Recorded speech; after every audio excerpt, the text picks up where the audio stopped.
Good morning, children. How are you? Once again, welcome to Maths Class 6, Chapter 12, Ratio, Proportion and Unitary Method, Part 10, Exercise 12.2, Solution of question number 4 to question number 9. In previous video, we discussed question number 1, 2 and 3. So, let's start. Determine whether the following ratios form a proportion और not. Question number 1 में भी इस type का question था children, लेकिन उसमें सीधा number था 4 नंबर्स। यहाँ पर रेशियोज दिया हुआ है, आपको बताना है कि ये प्रोपोर्शन फॉर्म कर रहा है कि नहीं। यहाँ पर 2 रेशियोज दिया हुआ है, ठीक है चिल्ड्रन। तो प्रोपोर्शन कब होता है? जब दोनों रेशियोज इक्वल होता है। तो नंबर ए देखिए, 1 litre is to 250 millilitre and ₹1000 is to ₹250। तो 1 लीटर का 250 मिलीलीटर के साथ रेशियो जो है वो कितना आता है, और 1000 रुपीज़ का 250 रुपीज़ के साथ जो रेशियो है वो कितना आता है। अगर दोनों रेशियो इक्वल आएगा तब कह सकते हैं कि दोनों रेशियो प्रोपोर्शन फॉर्म कर रहे हैं, अदरवाइज नॉट। ठीक है, तो सबसे पहले रेशियो में आप जानते हैं चिल्ड्रन, 2 सिमिलर क्वांटिटीज के बीच में रेशियो फाइंड करते हैं। यहाँ जैसे 1 लीटर है और यहाँ 250 मिलीलीटर है, तो हमको सेम यूनिट में कन्वर्ट करना होगा। तो 1 लीटर इक्वल टू 1000 मिलीलीटर। ठीक है, तो 1 litre is to 250 millilitre equal to क्या हो जाएगा चिल्ड्रन? 1000 मिलीलीटर। 1 लीटर के बदले क्या लिख देंगे? 1000 millilitre divided by 250 millilitre. 250 millilitre तो है ही है, तो रेशियो का तो कोई यूनिट नहीं होता है, मिलीलीटर मिलीलीटर कट जाता है, इसलिए ये यूनिट कट गया, इसलिए रेशियो का कोई यूनिट नहीं होता है। अब देखिए, ये 0 और एक 0 कैंसिल कर दीजिए। अब ये बचा 100/25। 25 और 100 का कॉमन फैक्टर है 25। 25 goes to 100 in 4 times and 25 बन जा 25। तो 4/1, 4/1 इक्वल टू 4:1। तो ये रेशियो तो आ गया चिल्ड्रन 4:1। अब सेकेंड रेशियो देखिए, ₹1000 is to ₹250 equal to ₹1000 divided by ₹250। Rupees cancel हुआ, 0 0 कैंसिल हुआ, 25 बन जा 25, 25 4 जा 100, अगेन 4/1 इक्वल टू 4:1।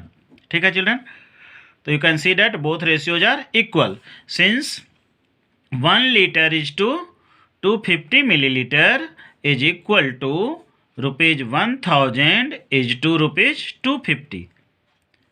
ठीक है, इक्वल है दोनों रेशियोज, इसलिए इक्वल का साइन दे दिए। Therefore 1 litre is to 250 millilitre and ₹1000 is to ₹250 form a proportion. यही क्वेश्चन पूछा जा रहा था चिल्ड्रन कि प्रोपोर्शन फॉर्म कर रहा है या नहीं, तो ये प्रोपोर्शन फॉर्म कर रहा है, फॉर्म अ प्रोपोर्शन। ठीक है, नेक्स्ट क्वेश्चन देखिए, ₹2000 is to ₹200 and 100 bottles is to 50 bottles. तो फर्स्ट रेशियो देखिए, ₹2000 is to ₹200 equal to ₹2000 divided by ₹200। Rupees cancel, 2 0 2 0 cancel, 2 बन जा 2, 2 10 जा 20 equal to 10/1 equal to 10:1। 100 bottles is to 50 bottles equal to 100/50। Bottles तो cancel हो गया children, and 50 बन जा 50, 52 जा 100, 2/1, 2/1 इक्वल टू 2:1। दोनों रेशियो इक्वल है? नहीं है। 10:1 आया था फर्स्ट रेशियो, सेकेंड रेशियो आ गया 2:1। Since ₹2000 is to ₹200 is not equal to, ये नॉट इक्वल का साइन है चिल्ड्रन, इक्वल का साइन देके कट कर देंगे इसको, तो नॉट इक्वल टू पढ़ेंगे इसको। तो 100 बॉटल्स इज टू 50 बॉटल्स, दोनों रेशियो सेम नहीं है।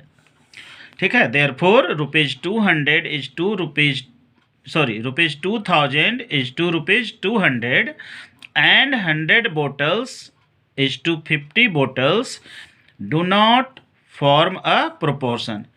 ये प्रोपोर्शन नहीं बना रहा है चिल्ड्रन, क्योंकि दोनों रेशियो इक्वल नहीं है, तो do not form a proportion लिखेंगे, ठीक है। Next question number 5, in a proportion the first, second and fourth terms are 32, 112 and 217 respectively. Find the third term. यहाँ पर चिल्ड्रन फर्स्ट टर्म दिया हुआ है, सेकेंड टर्म दिया हुआ है और फोर्थ टर्म दिया हुआ है। थर्ड टर्म आपको फाइंड करना है और ये दिया हुआ है कि ये चारों नंबर प्रोपोर्शन में है, ठीक है। तो 4 numbers are in proportion if ratio of first 2 numbers is equal to ratio of last 2 numbers. तो फर्स्ट 2 नंबर्स तो दिया हुआ है चिल्ड्रन, इसका रेशियो हम लोग फाइंड कर लेंगे, और थर्ड नंबर नहीं दिया हुआ है तो इसको हम x अज्यूम कर लेंगे, ठीक है, x मान लेंगे। The first, second and fourth terms are 32, 112 and 217। Let the third term be x। Third term को x अज्यूम कर लिए, ठीक है। This implies that 32, 112, x and 217 are in proportion. अब 4 नंबर्स हो गया चिल्ड्रन, ये चारों प्रोपोर्शन में है अकॉर्डिंग टू क्वेश्चन। ये थर्ड नंबर x अज्यूम कर लिए। अब इस x का हमको वैल्यू फाइंड कर लेना है, यही थर्ड नंबर होगा। तो this imply that 32 is to 112, first 2 का ratio is proportional to x is to 217, क्योंकि फर्स्ट 2 नंबर का रेशियो इक्वल होता है या प्रोपोर्शनल होता है सेकेंड 2 नंबर का रेशियो का। प्रोपोर्शन का मतलब यही हुआ इक्वल रेशियोज, तो प्रोपोर्शन और इक्वल सेम होता है, मतलब प्रोपोर्शन के बदले इक्वल का साइन दे सकते हैं। दिस मीन्स 32/112, ये दोनों का फ्रैक्शन लिख दिए, इज इक्वल टू, इसके बदले इक्वल का sign, x/217। x ratio 217 means x/217। This implies that, अब इसको सोल्व करेंगे चिल्ड्रन क्रॉस मल्टीप्लिकेशन करके, फिर से बीच में इक्वल का साइन आया, क्रॉस मल्टीप्लिकेशन करके सोल्व कर दीजिए। 112 into x equal to 32 into 217, ठीक है। दिस इम्प्लाई दैट x का वैल्यू फाइंड करना है, तो 112 को राइट साइड सेंड कर देंगे, x इक्वल टू हो जाएगा 32 इंटू 217। देखिए 32 इंटू 217 डिवाइडेड बाई 112, ठीक है, 112 राइट साइड आ गया। This imply that x equal to 2 into 31 equal to 62। 2 into 31 कैसे आया चिल्ड्रन, इसको कैंसिल करेंगे कॉमन फैक्टर को, तब आएगा, देखिए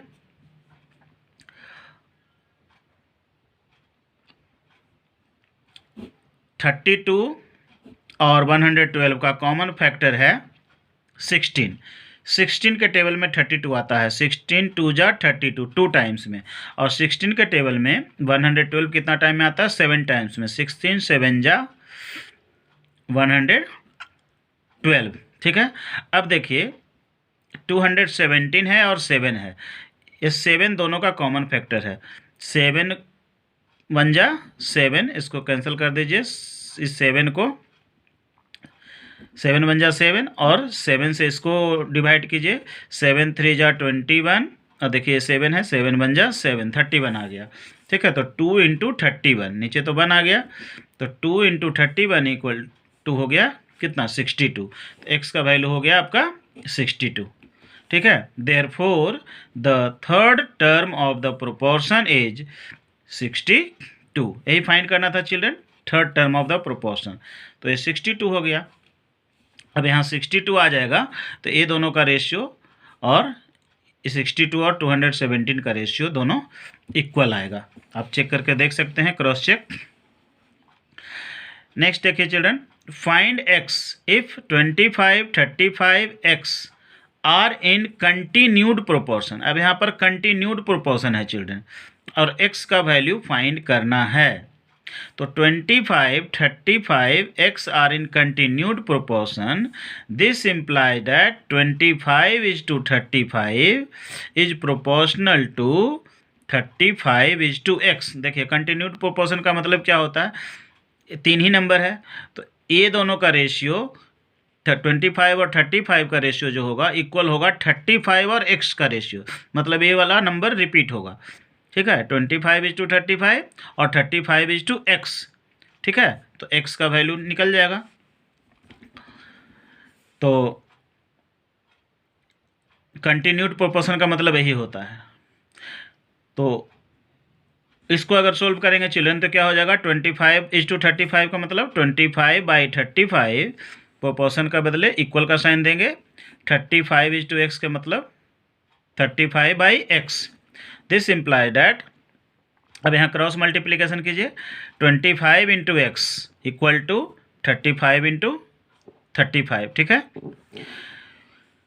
दिस इम्प्लाई डैट x का वैल्यू फाइंड करना है, तो 25 को इधर लाइएगा, मल्टीप्लाई में है 25, डिवाइड हो जाएगा, तो 35 × 35/25 हो गया। अब इसको कैंसिल कर दीजिए, जो कैंसिल होता है, जैसे 5 और 35 कैंसिल होगा, 25 और 35 कैंसिल होगा 5 से, 5 5 जा 25, 5 7 जा 35। ठीक है, अब ये 5 और 35 का भी कॉमन फैक्टर है 5, 5 1 जा 5, 5 7 जा 35, तो नीचे तो 1 आ गया, ऊपर आ गया 7 × 7, 7 × 7 equal to 49। Therefore x equal to कितना हो गया चिल्ड्रन, 49। दस x का वैल्यू फाइंड हो गया, यही x का वैल्यू फाइंड करना था 49, ये आंसर हो गया। तो नेक्स्ट क्वेश्चन नंबर 7 देखते हैं children. Anant covers a distance of 225 kilometer in 5 hours in his car. How much distance will he be able to cover in 7 hours? Find the answer using proportions. Proportion का use करके answer find करना है children. हालांकि United method का भी use करके इसका answer हम फाइंड कर सकते हैं। अनंत जो है 225 किलोमीटर कवर करता है 5 आवर्स में। ठीक है, तो 1 आवर्स में कितना कवर करेगा children, 225 divided by 5। United method से अगर फाइंड करेंगे तो 1 आवर में कितना कवर करेगा, डिवाइड कर देंगे, और फिर 7 आवर्स में कितना कवर करेगा, मल्टीप्लाई कर देंगे 7 से, तो यूनाइटेड मेथड से फाइंड हो जाएगा। लेकिन आपको यहाँ प्रोपोर्शन का यूज करना है। तो let the distance covered in 7 hours be x kilometre. Assume कर लेंगे x किलोमीटर डिस्टेंस को। ठीक है, since distance and time are proportional. Distance और टाइम क्या होता है चिल्ड्रन, प्रोपोर्शनल होता है। जैसे 25 किलोमीटर और 5 आवर्स, ये दोनों का जो रेशियो होगा वो इक्वल होगा, ये जितना किलोमीटर कवर करेगा 7 आवर्स में, है ना, उतना किलोमीटर इज टू 7, वो दोनों का रेशियो है ना। डिस्टेंस और टाइम यहाँ भी है, यहाँ जो डिस्टेंस आएगा वो 7 आवर्स का रेशियो सेम ही होगा। ठीक है, डिस्टेंस बाय टाइम स्पीड होता है, तो स्पीड तो सेम ही रहेगा चिल्ड्रन। ठीक है, 5 आवर्स में 225 किलोमीटर चलता है, 7 आवर्स में ज़्यादा किलोमीटर चलेगा, लेकिन स्पीड तो सेम रहेगा। तो डिस्टेंस एंड टाइम प्रोपोर्शनल होता है। तो ठीक है, तो इसके अकॉर्डिंग क्या लिख सकते हैं आप, 225 किलोमीटर इज टू 5 आवर्स। देखिए पहला रेशियो तो ये हो गया, और इज प्रोपोर्शनल टू दूसरा रेशियो क्या हो जाएगा चिल्ड्रन, x, क्योंकि दूसरा डिस्टेंस हमको दिया हुआ नहीं तो उसको x लिए हैं, x अज्यूम किए हैं, तो x इज टू 7, मतलब ये डिस्टेंस इज टू टाइम। यहाँ भी distance is to time, proportional होगा डिस्टेंस इज टू टाइम। तो फर्स्ट डिस्टेंस और टाइम दिया हुआ है, सेकंड डिस्टेंस हमको फाइंड करना है, सेकंड टाइम दिया हुआ है। ठीक है चिल्ड्रन, तब अब इसको सोल्व कर दीजिए x के लिए। तो 225/5 हो गया, ये दोनों का रेशियो किलोमीटर। ठीक है, 225/5 इक्वल टू क्या हो गया, x/7, ये दोनों का रेशियो। तो अब x का वैल्यू फाइंड कर सकते हैं चिल्ड्रन, फिर से क्रॉस मल्टीप्लिकेशन करके। 5 × x इक्वल टू क्या हो जाएगा, 225 × 7। ठीक है, this imply that x equal to 225 × 7 divided by 5। ठीक है, x का वैल्यू फाइंड करना तो 5 उधर जाकर डिवाइड हो जाएगा, क्योंकि यहाँ मल्टीप्लाई का साइन है। This imply that x equal to 315। ये इसको सोल्व करेंगे चिल्ड्रन तो 315 आएगा। देखिए क्योंकि ये 5 और 225 दोनों का कॉमन फैक्टर है 5, तो 5 बन जा 5, और 5 से इसको डिवाइड कीजिएगा तो कितना आएगा, 5 4 जा 20, और 2 पर 5 25, 5 5 जा 25, 45 आया, 45 5 जा 225 होता है, 45 इंटू 7 आ गया, 45 इंटू 7 करेंगे तो आएगा 315, ठीक है। Therefore he will be able to cover 315 kilometre in 7 hours. यही फाइंड करना था कि 7 आवर्स में कितना डिस्टेंस कवर कर पाएगा, तो 315 किलोमीटर कवर कर पाएगा, ठीक है। अब 315:7 का रेशियो निकालेंगे और 225:5 का रेशियो दोनों सेम होगा, क्योंकि प्रोपोर्शन में होता है डिस्टेंस और टाइम, ठीक है। नेक्स्ट क्वेश्चन देखते हैं। The ratio of income and expenditure of a family is 10:9। Find the saving if the income of the family is ₹60,000। Income और एक्सपेंडिचर का रेशियो है चिल्ड्रन 10:9। इनकम मतलब आमदनी, ठीक है, अर्निंग, और एक्सपेंडिचर मीन्स खर्चा, स्पेंडिंग, ठीक है। तो 10:9 का रेशियो है, तो सेविंग फाइंड करना है, ठीक है। और इनकम दिया हुआ है 60,000, तो let the income be 10x and expenditure भी 9x, क्योंकि रेशियो है 10:9 इनकम और एक्सपेंडिचर का, तो इसको 10x मान लेते हैं। 10 ही के मल्टीपल में होगा इनकम, और एक्सपेंडिचर 9 ही के मल्टीपल में होगा, तभी दोनों का रेशियो 10:9 आएगा। क्योंकि 10x/9x करेंगे तो x कैंसिल होगा, 10/9 मतलब 10:9 आएगा। तो जब रेशियो दिया हो तो उसमें x लगा सकते हैं, क्योंकि 10:9 इनकम इज टू एक्सपेंडिचर है, तो इनकम को 10x ले लिए और एक्सपेंडिचर को 9x, ठीक है।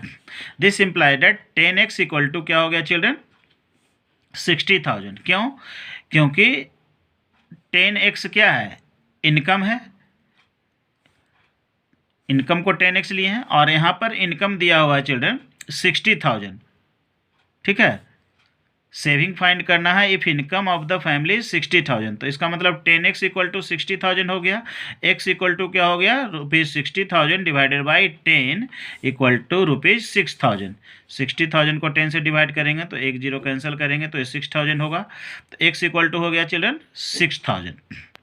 तो x इक्वल टू जब 6,000 हो गया तो एक्सपेंडिचर इक्वल टू कितना होगा, 9x, क्योंकि एक्सपेंडिचर को हम लोग एज्यूम किए हैं 9x।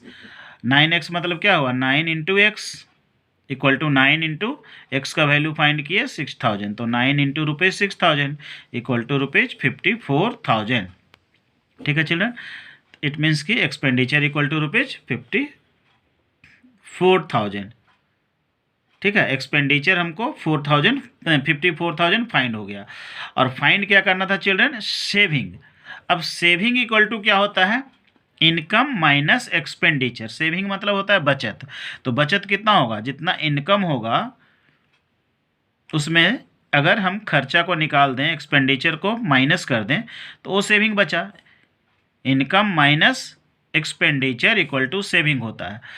तो इनकम है ₹60,000, फैमिली का इनकम क्वेश्चन में दिया हुआ था चिल्ड्रन 60,000, और एक्सपेंडिचर निकल गया 54,000, तो 60,000 माइनस 54,000 इक्वल टू ₹6,000। ये हो गया आपका आंसर, ठीक है। अब next question, the ratio of trousers and shirts in the wardrobe of mister Hussain is 3:5। यहाँ पर है कि ट्राउजर्स और शर्ट का रेशियो है 3:5 दिया हुआ, ठीक है, रेशियो दिया हुआ। If the number of shirts is 20, find the number of trousers in wardrobe. अब नंबर ऑफ शर्ट्स 20 है, ठीक है। यहाँ पर ट्राउजर्स और शर्ट का रेशियो है, तो मान लीजिए ट्राउजर 3x है और शर्ट 5x है, तभी 3x/5x 3:5 आएगा, x कैंसिल होगा तो ratio of trousers and shirt equal to 3:5, number of shirts equal to 20, let the number of trousers in wardrobe be x। Trousers को मान लेते हैं x, ठीक है चिल्ड्रन। तो ये दोनों रेशियो क्या होगा, इक्वल होगा। 3:5 इज प्रोपोर्शनल टू x:20, क्योंकि देखिए ट्राउजर्स और शर्ट का रेशियो है 3:5, और फिर से यहाँ पर शर्ट्स दिया हुआ है 20, और ट्राउजर्स को अगर x मान लिए तो यहाँ भी ट्राउजर्स और शर्ट का रेशियो x/20 हो गया, तो 3:5 इक्वल होना चाहिए x/20 के, तभी दोनों प्रोपोर्शनल होगा। ठीक है, this imply that 3/5 equal to x/20। ठीक है, this imply that cross multiplication करेंगे तो 5 into x equal to 3 into 20। This imply that x equal to 3 into 20/5। This imply that x equal to 3 into 4। कैसे? 5 बन जा 5, 5 4 जा 20, कैंसिल कर दिए तो ये बचा 3 into 4। This therefore x equal to 12। Thus the number of trousers in wardrobe is 12। इसलिए वार्डरोब में कितना ट्राउजर्स था चिल्ड्रन? 12। इसको आप क्रॉस चेक कर सकते हैं कि ट्राउजर्स और शर्ट का रेशियो है 3:5, तो 12:20 का रेशियो 3:5 आना चाहिए। 12:20 को अगर निकालेंगे रफ वर्क में यहाँ करके देख सकते हैं 12/20, ये दोनों का रेशियो 3:5 आना चाहिए, क्योंकि क्वेश्चन में दिया हुआ है 3:5 है रेशियो ट्राउजर्स और शर्ट्स का। देखिए दोनों का कॉमन फैक्टर क्या है? 4 है, 4 3 जा 12, 4 5 जा 20, 3/5 आया इक्वल टू 3:5 आया। ये तो क्रॉस चेक किए, इसको करना नहीं, इसको हम लोग को साइड में करके देख सकते हैं। ठीक है, यहाँ दिखाना नहीं है सॉल्यूशन में। 3:5 आ रहा है जो कि क्वेश्चन में था ट्राउजर्स और शर्ट का रेशियो। इसका मतलब जो आंसर 12 आया नंबर ऑफ ट्राउजर्स वो सही है। ठीक है children, thus exercise 12.3 finishes. In next video we will discuss review exercises. Till then, stay at home, stay safe, keep learning, keep growing, and if you like this video series, please subscribe the YouTube channel and press the bell icon, and don't forget to share it to your friends. Thank you.